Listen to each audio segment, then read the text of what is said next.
அன்பு உறவுகளே, இன்றைக்கு இந்த வீடியோவில் என்ன பார்க்க போகிறேன்னா, ஐயா ராமலிங்கம் ஐயா அவர்கள் பாடலாக முதல்ல எழுதிட்டு இருந்தாங்க. இதுக்கு முன்னாடி இருந்த ஞானிகளும் பாடலாக எழுதினதுனால மக்களுக்கு புரியல. அது புரியாததுனால மக்களுக்கு அது சரியான முறையில் போய் சேர மாட்டேங்குது. அதனால் ஐயா என்ன பண்ணாங்கன்னா, மக்களுக்கு புரிகிற வண்ணம் எளிமையாக உரைநடை பகுதின்னு ஒன்று எழுதியிருக்காங்க. இதில் எண்ணற்ற விஷயங்களை ஐயா சொல்லியிருக்காங்க. அதில் இதை நீங்கள் எடுத்தாலே பார்த்தீங்கன்னா உங்களுக்கு ஆச்சரியமான ஆச்சரியங்கள். வாழ்க்கையில் மனிதனாக பிறந்தால் இந்த உரைநடை பகுதி, அதாவது ஐயா எழுதின புத்தகங்களை படிக்கலைன்னா நம்ம வீண் தான் சொல்லலாம். நீங்கள் எண்ணற்ற புத்தகங்களை படிச்சிருக்கலாம், இந்த புத்தகங்கள் மாதிரி வரவே வராது.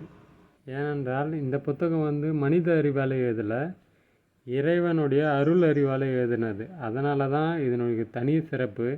இதில் எண்ணற்ற ஆச்சரியங்கள் இருக்குது. அதில் ஒன்று இப்போ நான் சும்மா உங்களுக்கு ஒரு ரேண்டமாக காட்டுறேன். இப்போ நான் ஒன்று ஓப்பன் பண்ணுறேன். இது நான் ஷாக் ஆகிட்டேன் இதை பார்த்துட்டு. முக்கியமாக இதை நீங்கள் எல்லா மனுஷங்களும் பார்க்கணும். இதில் காட்டுறேன் பாருங்கள். பக்கம் 535. இப்போ இதில் பார்த்தீங்கன்னா ஜாக்கிரதைன்னு ஒன்று இருக்குது. 10. இங்கு வந்திருக்கிறவர்கள் எல்லாம் அதிகாரம் பண்ண வந்திருக்கிறார்கள். நீ என்னை போல் ஏழை, தனிமையாய் ஜாக்கிரதையாய் இரு. பார்த்தீங்களா, என்ன வார்த்தை இது! ஐயோ ஐயோ! இதை பார்க்கும்போதே உங்களுக்கு புரியும். நாம் எல்லாருமே ஏதோ ஒரு வகையில் ஆளுமை செய்ய தான் இந்த பூமியில் வந்திருக்கோம். ஆளுமை தான் செஞ்சிட்ருக்கோம். அது செய்கிறதுனால தான் நாம் இந்த மனித பிறப்பு எடுத்திருக்குன்னு நினைக்கிறேன். ஆனால் இதுவே சிவகுணம் என்னன்னு கேட்டிங்கன்னா, சிவகுணம் என்பது அருள் குணம். அது அன்பு, பணிவு, பக்தி, இப்படி எல்லாமே இருக்கும். அருள் செய்தல், கொடுத்தல், அந்த ஸ்டேஜில் இருக்கும். உயிரையும் கொடுத்து கூட காப்பாற்ற தோணும், அந்த மாதிரிலாம் இருக்குது. ஆனால் இப்போது நம்ம குணம் எப்படி இருக்குன்னு பாருங்களேன். அதை தான் ஐயா இப்படி சொல்லியிருப்பாங்கன்னு நினைக்கிறேன்.